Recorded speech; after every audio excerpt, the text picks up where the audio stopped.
Hello to Greggory Lopez, Greg Lopez from New York City. We're having a conversation today about Stoicism and Buddhism. I have the honor to have you as a guest in my podcast, and I'll introduce you first. Your main interest involved in Stoicism and philosophy. Stoic philosophy. You're founder of the NYC Stoics, co-founder of the Stoic Fellowship, on the team of Modern Stoicism, and on the faculty of Stoa Nova. You organize you participate in Stoicons, and finally you have a new book co-wrote it with Massimo Poliucci and Meredith Alexander Kuntz. This book, Beyond Stoicism, I highly recommend it. I'm halfway through and I'm loving every page of it. And first, I would like to ask you, first, I welcome you to the podcast, and I would like to ask you, how is it to co-wrote with two other people? It's probably experience by itself.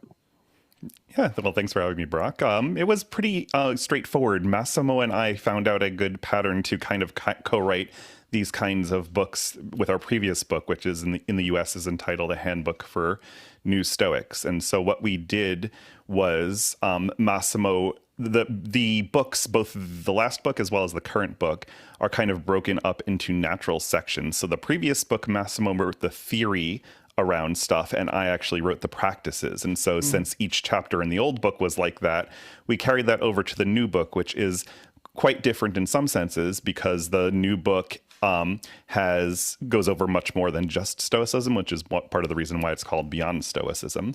But also each chapter is broken up again naturally, where we each took our own sections for the most part, with a vignette being written by Meredith, where she fleshes out how an ancient philosopher that's being the focus of the chapter would have lived their lives, and she drew from ancient sources in order to be accurate where possible, although sometimes it's not possible because we don't know enough, so there was some creativity there as well.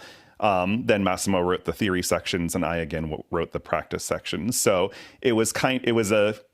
the workflow was pretty easy, even though Meredith lives in California and Massimo and I live in New York, but we were able to work asynchronously by just kind of turning the parts out. And then we had one person edit each chapter for flow, so it had a similar voice. And we worked out the epilogue and the introduction in a little bit different way. But for the most part, it was pretty smooth. And we all had our own strengths and talents that we brought to the situation. So division of labor sometimes leads to good results.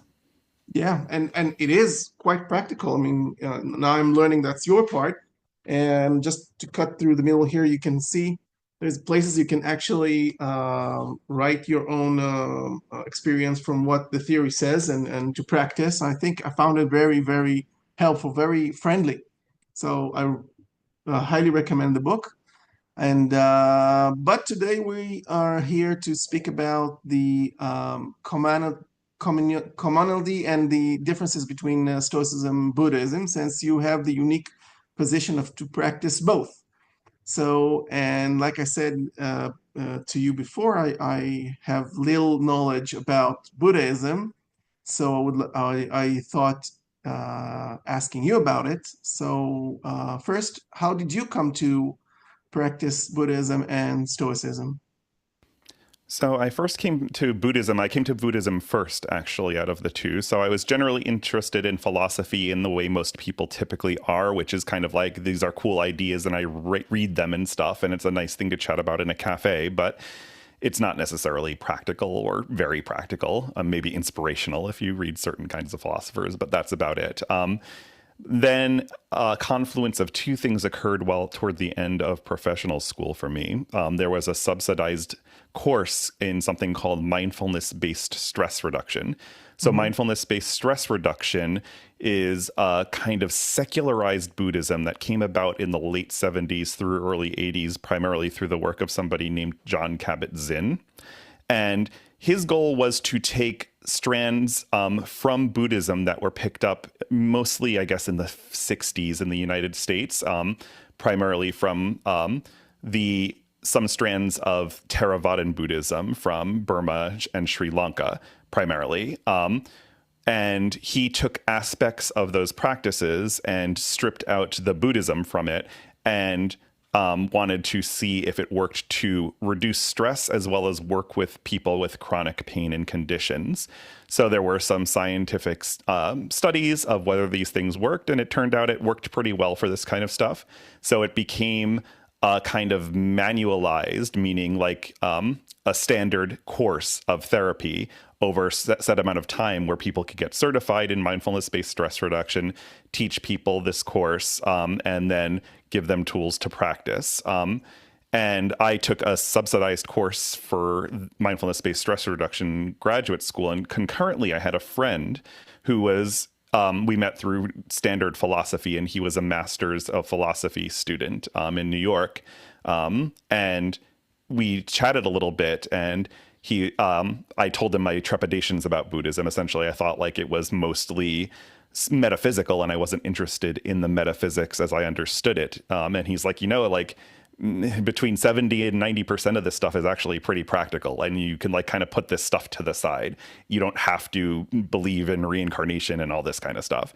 So I took a look and read some of the original sources, and I agreed that yes, there is talk of things that we would consider supernatural nowadays, from the devas, the gods, to rebirth, which is maybe a little different than reincarnation. We can discuss that. But overall, I agreed with his assessment. And so between having some meditation skills in mindfulness from mindfulness-based stress reduction and from reading some of the original texts, I decided to go shopping for Buddhisms. And this was in the early 2000s, the knots, actually mid to late knots. And so I went to a bunch of different traditions. I went to some Zen places. I went to a few kinds of Tibetan places, and I went to insight meditation centers, which are really from the Theravada tradition. And after circling around through some stuff, I settled on going to centers that were primarily in the Theravada tradition. I found it to be the best fit for me. From there, I just kind of stuck with it and continued to practice to this day, and I still consider it a major practice of mine. So that is Buddhism.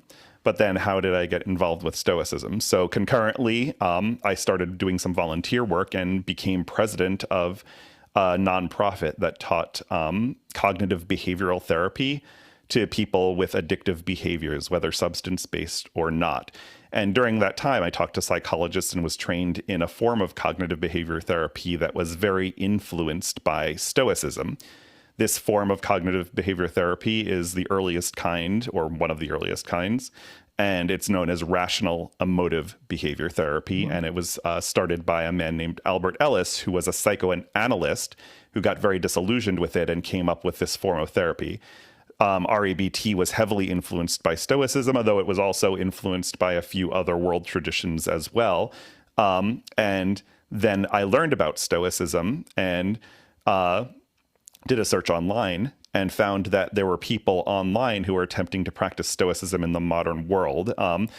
They were kind of relegated to Yahoo groups and places before like Facebook became very big and stuff. So they were trying to practice online. And in 2013, I already kind of began to see the limits of social media and decided I wanted to start studying this stuff in person. So I founded the New York City Stoics in 2013 and just to kind of read stuff. And then soon I met Massimo. Massimo came to one of my New York City Stoics groups when he heard about Stoicism through the work people at Modern Stoicism were doing and running Stoicon in the UK. And then it took off from there. And so I started with Buddhism, continued with Buddhism, but also found Stoicism throughout me. So that's the origin story in a nutshell. And so let's get to the core of the thing that you have some similarities in the metaphysics, like you said, and a lot of similarities in the practice. So what do you find the most common between the two philosophies, and what do you find it's the differences? I would say, yeah, I think it's more differences than similarities, to be frank. I think a lot of people take a look at these at a broad level and it's like, oh, it's about bringing peace of mind. Well, Stoicism has this idea of apatheia, which can be like translated as peace of mind, sort of. And then you have nibbana in Buddhism, nirvana in Sanskrit. Nibbana is the Pali pronunciation. I tend to lean toward that more since I work with the earlier Buddhist stuff, which is written in a kind of form of Sanskrit, a common form of Sanskrit called Pali. You have these things and they look similar, so they must be pretty similar. But I think in a lot of the details, they are quite different. Overall, I think they're both practical in that they're meant to be practiced. And they also both kind of allow you to frame your experiences in a certain way. And so if you adopt the mindset and continually try to practice framing your experience in certain ways, then you get better and you may see the effects of it. So for instance, just to make this more solid, you can kind of look and frame things, your moment-to-moment experience in Buddhism, using what are called the 3 marks of existence, impermanence, unsatisfactoriness, and non-self, to look at your moment-to-moment experiences as at least one or more of those things. So for instance, if you have a pain, you could pay attention to the pain and notice that it's not a constant thing, but it kind of shifts and you can't even really draw a border around it. And then you watch how it moves. And that is impermanence, for instance. You could also see how you could watch the pain, and that's non-self. The pain is not really part of you. It's actually a separate thing. And you could frame your experience that way. In Stoicism, you could also frame experiences in a way that is, like, for instance, using Epictetus's dichotomy, for instance, his fundamental rule that some things are up to me and things are not. So you can say, oh, I have a pain. That's not up to me. I didn't choose it. So therefore, I'm going to not bother with it. So one commonality is they both offer frameworks. They do have peace of mind as an aspect, although Buddhism's emphasis on peace of mind is much bigger than Stoicism's, which a lot of people who are new to Stoicism find surprising because they come to Stoicism in part for being resilient and for peace of mind. That's a side effect of Stoicism, in my view, not the actual goal. And they also focus a lot on, they actually both have a very similar view of what is up to you. The Buddha actually mentions this specific thing, and that's his argument in one sutta for what is not self. He said, if your body was yourself, you would be able to control it at will. You could grow your hair 10 feet long and then suck it back in, and you could do all this stuff, but you can't. So your body is not you. And he goes through other aspects of our mentality and says, this is not you either. You could feel certain ways if you turn on a dime. If you step on a nail and you start bleeding, you could instead think of it as an orgasm and it would be fine, but you can't do that. So that's not up to you either. So Stoicism and Buddhism both seem to have similar views of not self. They think most things are not up to you, both Stoicism and Buddhism. One of the differences is that Stoicism thinks a tiny, tiny bit of your mind is up to you and is in fact the real you, whereas Buddhism says nothing at all is. And so there is a difference there, but 99% of the things you point to in the world or phenomena that you point to in the world, Stoicism and Buddhism would both say, yep, that's not you, that's not up to you. So those are the main similarities, I would say. I told you before, I read a book about the monk and the philosopher, but by Jean-François Ravel and Mathieu Ricard. They're father and son, and Jean-François is a philosopher, and Mathieu Ricard is he was a biologist, and he switched to Buddhism. He really moved to Tibet, and they're talking over there the metaphysic part, which I found could be I got it wrong. You tell me that they found Mathieu said that there is a stream of consciousness in Buddhism, and the stream of consciousness is one of the things that you connect to the stream of consciousness as in rebirth. So because they have pretty big argument about reincarnation, you said it's not the same thing, and I also understood it as not the same thing.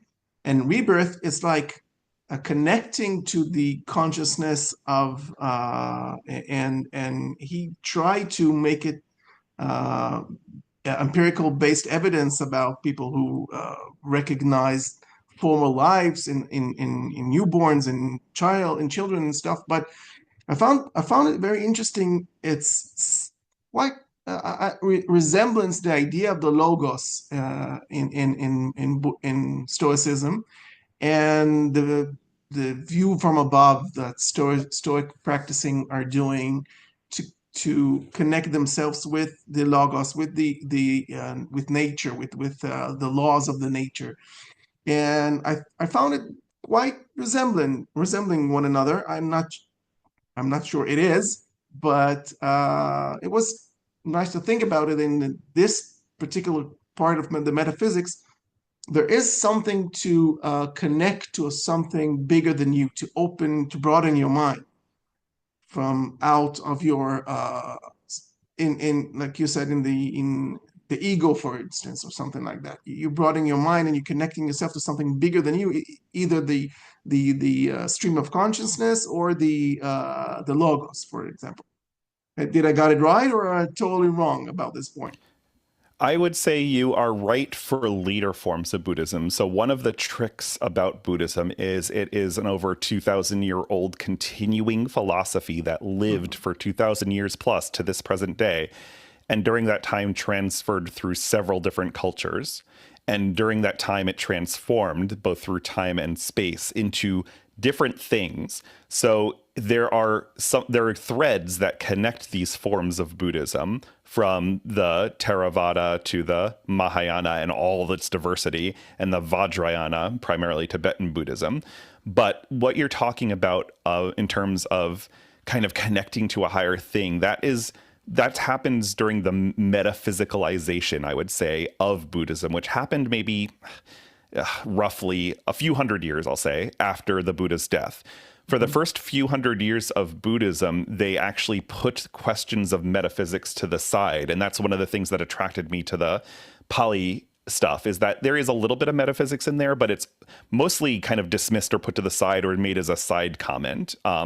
Well, I can't say really mostly. There are things in there that are definitely like that, but they're easily dismissible to the modern mind, and they're really not core as far as I see it. And somebody who believes in rebirth and is a more traditional Buddhist would argue with me on this point. So, but I would argue back. So since we don't have that person here, I'll just state it as fact, but I'll say what I'm saying is definitely arguable and debatable, and plenty of people would do that. So the stuff about connecting to other stuff and the things that go even through skeptic circles to Sam Harris and kind of his view of like connecting to like seeing a universal consciousness and stuff, that is all later stuff. I'm not as familiar with it because it doesn't interest me as much. So I would say you're partially right for some forms of Buddhism that are later than the first few hundred years of how it happened and how Buddhism was in India.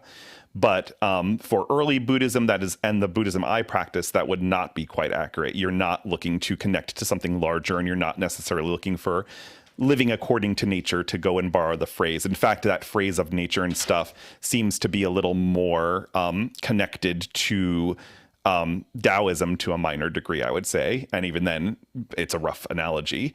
So I would say partially correct there in terms of connecting to a larger consciousness, or connecting to how nature flows in Stoicism. That would be more accurate. The ancient Stoics did focus on the logos and wanted to essentially make their consciousnesses like the grand consciousness of the universe, and like Zeus, who was the universe, because the ancient Stoics were pantheists. They thought that the universe was its own living conscious entity, and human beings were in a unique position to have their souls in tune with this to some degree. Modern Stoics don't necessarily agree with that, and that's a whole separate debate. So circling back to your question, I would say you are accurate for later forms of Buddhism to some degree, certain kinds of them, and for Stoicism, but not early Buddhism.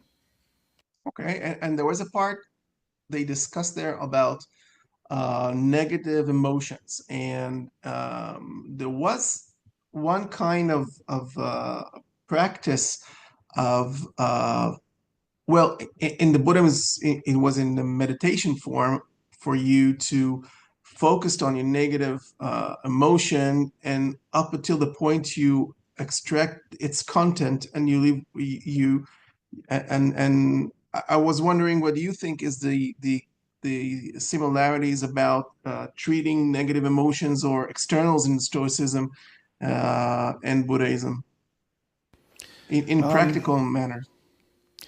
Right. So in a practical manner, you'd kind of work with them differently. So your specific thing about maybe you're referring to a practice known as Tonglen, which is more Tibetan, where you can kind of visualize breathing in certain positive emotions and then breathing out, releasing negative emotions. That's one Buddhist practice that's primarily from Tibetan strains, if I recall correctly.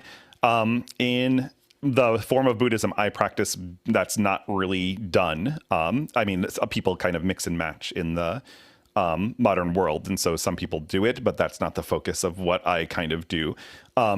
In Buddhism and in Stoicism to some degree, it's kind of, they take a look at the causality of where these emotions come from. And that's actually probably another similarity you can say between Buddhism and Stoicism. They both are somewhat deterministic. Buddhism would not necessarily fall strictly into determinism, and in fact, early Buddhism rejects it outright.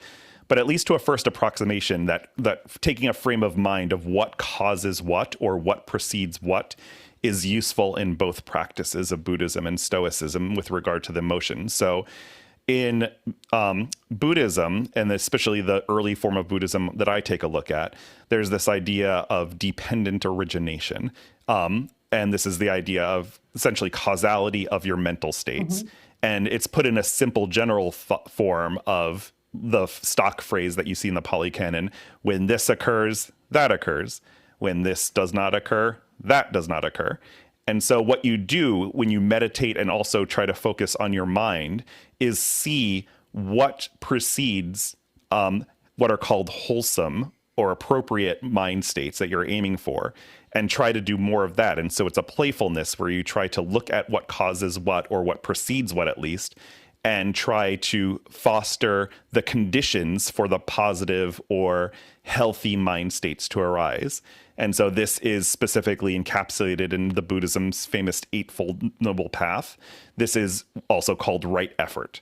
Right effort is looking to see what causes and wholesome mind states to arise, what sustains them, what prevents unwholesome mind states from arising, and what keeps them down, so to speak. And so it's kind of a mental exploration. Going to Stoicism and emotions, there is something similar in that whenever one experiences what is called a passion, or the apathos in Greek, you are taking there's the presumption in Stoicism that occurred because you judged something to be good or evil when it in fact was neither. It's not good or evil, but you assumed it was, and that's what leads to a passion. So it's a mistaken value judgment. You could then analyze, well, I'm feeling anxious. What am I valuing that's not really valuable? Well, I'm valuing, for instance, performing well on the podcast and not misspeaking.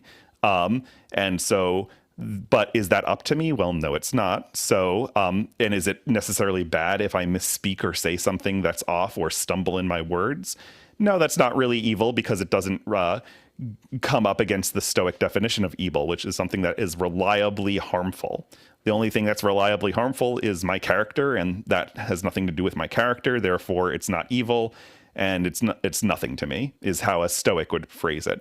So there's this kind of experimental feel in Buddhism where you kind of look at causes and conditions, at least early Buddhism, and try to see what causes wholesome mind states and not wholesome mind states. And there's a sophisticated psychology behind how to analyze a little more appropriately. And in Stoicism, you also take a look and see what precedes your passions and see what you're valuing. So there is a causal analysis sort of in both. How you do it is quite different. Stoicism is much more analytic. You could write it down and stuff. Buddhism is more you observe and gently note. You don't necessarily journal, although you could bring that in, but that's not traditionally how it's taught. So there is a similarity on how they both process negative emotions through causality, in short. There are some modern Stoics that called the Buddhist mindfulness as they equated with the Stoic prosoke, the observing and being in the moment. I find it a little bit too artificial, but I understand it's a popular way to approach the notion. But you think there are similarities or differences in that area? I think there are rough similarities. I wrote a big essay on this that's still on Stoicism Today, which is Modern Stoicism's blog. It's a few years old, but I still pretty much stand by it, although I framed it a little more gently than my real view is, which is I think that they're not very similar. And I think they're kind of shoehorning the popularity of mindfulness into Stoicism where it really doesn't exist. That certainly doesn't mean you can't practice both. And in fact, I do. However, if you look at the ancient texts, they're talking about different things. So sati is a pretty big deal in early Buddhism, mindfulness. Sati is the Pali word for mindfulness. And so that's a pretty big deal in early Buddhism, although there are lots of other things that are a big deal in Buddhism too. And Westerners have kind of latched onto this mindfulness thing when in fact there are other things such as jhana and heedfulness and things like that, other mental qualities in Buddhism that are kind of put to the side and mushed together with mindfulness. But mindfulness, yeah, it's a big deal in early Buddhism. Prosoke in Stoicism is only seen in one book, really, of Epictetus's discourses. There's one book out of several. It's four books, and it's one chapter in a book, actually, called On Prosoke. And prosoke, based on my analysis, it really just means attention. And I don't think you even need to use the Greek word because it really, really just means attention. And if you read the chapter in Epictetus's Discourses, it's Discourses 4:12. If you read that carefully, Epictetus specifically says what you should pay attention to, and it's very different from sati, Buddhist mindfulness. Epictetus says you should pay attention to two things: rules and roles. That's it. So you don't have this mindful, detached state of watching the phenomena unfold. It's not like that. It's not like Buddhist mindfulness. Instead, you are supposed to pay attention every time you can throughout your day to rules, how Stoics view the world, with the fundamental rule being what is, I try not to say this term, but most people are familiar with it, the dichotomy of control. That term was actually coined by, I think, William Irvine in the early 2000s. And it's led to so much misunderstanding that I prefer not to use it anymore. But instead, I go with Massimo Pigliucci's preferred other translation of the fundamental rule, because that's what Epictetus literally calls it. He calls it, this is the fundamental or primary rule, which is some things are up to me and some things are not. Is this up to me? Is it not? So your mindfulness is to be mindful of that rule and say, is this up to me? Is it not? Is it up to me? Is it not? And also roles. And this is where ethics comes in, where you say, how am I situated right now relative to everyone else around me? Right now, I am in a podcast. If I started doing some work right now, if I'm like, hold on, Barack, I need to just check some emails and stuff, that is inappropriate because my role is being interviewed as a podcast. So I keep my role in mind. And if I have the urge, it's like, oh my God, I forgot to do that work thing. Can you just give me 10 minutes, Barack? I really need to do this. That's inappropriate. Similarly, if you gave me a call while I was at work, and you said, hey, I just want to ask you a few questions, like, not right now. I'm a worker now. That's my role. So you keep rules and roles in mind and act appropriately in those circumstances. That's what you pay attention to. That's what you're quote unquote mindful of. Mindfulness, or sati in Buddhism, is more watching it. There's one analogy that's pretty useful of what mindfulness is. The Buddha said it's like being a sentry at a walled city where sense data come in, and you look at the sense data and you say, do you belong here right now? And if you don't, then you can't enter the city, and otherwise I'll let you in. And so what you're doing is watching your sense experience moment to moment, judging what's wholesome and what's not, and trying to foster conditions so that only wholesome ones come in. And specifically, there are 4 forms of right mindfulness, of things to pay attention to. And these are called the 4 foundations of mindfulness in early Buddhism. It's the body and aspects of the body, things called feeling tone, which is the valence of thoughts and experiences. The third foundation is mind, how your mind is behaving. Is it contracted? Is it nervous? Is it paying attention? And fourthly is this untranslatable word dhammas, which I kind of translate to be a phenomenological experience but through a Buddhist theoretical lens. So you look, one of the things is, for instance, seeing everything in terms of the 5 hindrances, things that hinder your mind and concentration. And so if you frame your experience in that, like what hindrance is arising right now? Oh, doubt. Because I'm sitting in meditation, for instance, and I don't know what to do next. Well, that's a confusion, which is a kind of doubt. Let me try to change my conditions, my mental conditions, to make doubt subside. That hindrance has subsided. So there are very different things you pay attention to, rules and roles in Stoic prosoke, and this is only a minor thing mentioned in one part of the discourses. And then you're paying attention to 4 aspects of phenomenology in different ways in Buddhism. And so they're very different things at the end of the day.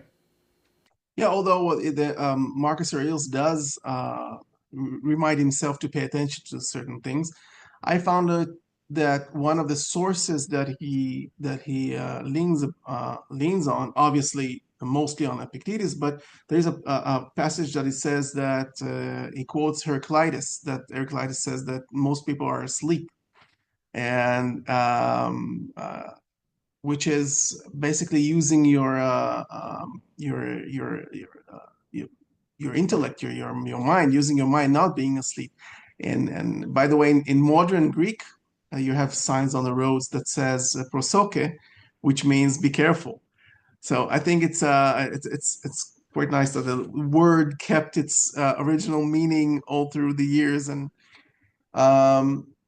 I wanted to ask you one last thing. You told me just before we started recording that faith brought you to Israel on October 7. If you're comfortable talking about it, I think maybe our viewers would like to hear how you handled the sudden attacks, sudden chaos in life as a person that is from New York, not from Israel, and you came to visit, and suddenly all hell broke through. How your practices helped you in those situations? My story is somewhat interesting in that I think I handled it okay, but there were 2 confounding factors. One was I was sick with a fever, and so was a little out of things, and so it was a different experience than I would if I wasn't feverish. I had to go yeah, so that's part of it. But also, I think this is an interesting practical take home, is that different people start their journeys in different places, and my difficulties have rarely been from kind of things that get me by surprise and are kind of dramatic. So those things, for some reason, don't bother me, or they don't really get to me too much. And also, it was very helpful. It would have been different if I were in the South. I was in Tel Aviv at the time, so my experience was, quite different, and to a lesser extent than other people who are like at the Nova Festival and things like that, clearly. So I can only speak to what I lived through, and I can't predict how I would behave in the future. I don't claim to be a sage or a good person or anything. But it's an interesting lesson in another way, in that I was not highly upset by it, in that I didn't experience like a mental breakdown personally because of it. But I already was like that. I'm weird in a different way, in that if I get a big unexpected bill, which I could still probably afford, I will get anxious. It's like, oh man, this is going to wipe out my savings, or why is this the case? Grr. So my problems are in the petty domain, and I have to work on that. And that's the interesting thing about all of this, is that different people will start in different places. And so I think I handled things okay while there, but I don't take credit for it, because I was already built that way. But then if somebody comes along and sees me opening a bill and it's a surprise bill, and then I calmly put it down, that was a victory for me personally, because I worked on that. So rather than talk about my personal experience on October 7th in that way, I think that's a nice take-home lesson, is that different people start in different places, and it also helps one be less judgy of others, because somebody who shouts in a restaurant and who's practicing stoicism, they're yelling at a waiter, maybe a year or 2 ago they would have been physically violent with the person, but they've calmed down, and this is calmer. And so that's a useful thing, and this is a little bit more of a Stoic practice, but it's concordant with both, is to like, you don't know where a person's been and what their strengths and weaknesses are. So if you see a perceived weakness, they may have actually made a lot of progress and you don't know. Yeah. And so that's a Stoic practice I take, and that's from Marcus Aurelius. It's like, you don't know what's in that person's mind. Maybe they're doing it intentionally because they have experience with this person. Maybe they're not angry. You don't know their psyche. So therefore, maybe they're just pretending to be angry, and that is actually effective because they know this person perhaps steals, this waiter steals or something like that. Who knows? But the fact is, when you see outward behavior, you don't know the entire person's psyche. So why judge over it? Because that's where all of our actions come from. And according to both Stoicism and Buddhism, that's what really matters at the end, your internal state, not the external behavior. Yeah, so I totally agree that the place you start, has a lot of meaning, and also your example, you can also say it's choose your evils. So I think you can choose your downsides. It's actually better than the ones that could have been. Yeah, so not to let it be. As it is, not to be indifferent to it, but yeah, you can choose. It's some kind of comfort that is your vices. I want to thank you for being on our podcast. It was very interesting. We could probably talk about it for hours, and I hope to maybe one day have you again. Sure. Thank you for having me. Sure. Have a great evening in New York.